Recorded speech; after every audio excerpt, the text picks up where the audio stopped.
Ukiona shambani kwako vifaranga wanapiga chafya au ukaona wana dalili yoyote ile ya mafua, kitu cha kwanza kabisa, wala usikimbilie kununua madawa ya dukani.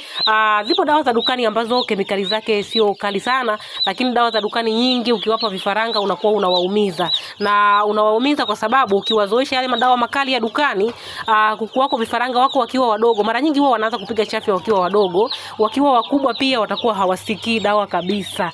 Kwa hiyo kitu ambacho huwa tunafanya ni kuwapa hizi za asili. Huwa tunawapa hizi za asili. Kuna tiba ya mafua ya asili ya vifaranga ambayo inafanya vizuri kabisa na vifaranga wako wanapona bila kupata athari yoyote ile. Muhimu ni pale pale utakapoanza kugundua kuwa kuku hawa wana dalili ya mafua au vifaranga hawa wana dalili ya mafua, basi kitu cha kwanza nenda kawatengenezee mchanganyo. Na utajuaje? Utaona wameanza wanapiga chafya wakiwa wadogo.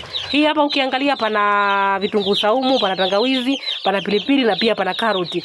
Kitunguu saumu, tangawizi na pilipili, hizi ndio dawa za mafua. Carrot ni kitu ambacho kinawaongezea vitamin au kitu ambacho kinaenda kuboost immunity yao. Kinawafanya wawe wana kinga imara hata wakati wanakunywa dawa. Kuna watu mnaniuliza, ninapowapa dawa kuku wangu ya mafua naweza kuwapa na vitamin? Ukiwapa hii carrot unakuwa umeshamaliza kwenye kipengele hicho. Kuhusiana na vipimo, maelekezo mengine ya namna ya kuwatibia na kadhalika, nunua kitabu chetu. Tuna vitabu viwili vya tiba za asili, toleo la kwanza na toleo la pili. Kwenye hivi vitabu utaona tiba za magonjwa yote ya kuku kuanzia wakiwa wadogo mpaka wanakuwa wakubwa. Hutaingia tena dukani kununua dawa za dukani za ugonjwa wowote ule wa kuku. Kuna magonjwa mengine ya kuku hayana dawa za dukani kama magonjwa ya virusi. Hiki kitabu kimeandika tiba zote na kuku wako wanapona ndani ya siku 3. Vitabu vipo vingi, vipo vya muongozo wa kuwafuga, vya tiba za asili, vipo vitabu kama 6 hivi. Vyote hivyo vinaelekeza ufugaji wa kuku kwa njia rahisi, njia za asili na namna bora ya kuwalea kuanzia vifaranga mpaka wanakuwa wakubwa. Kila kitabu ni soft copy. Ukilipia unatumiwa hapo hapo kwa njia ya WhatsApp.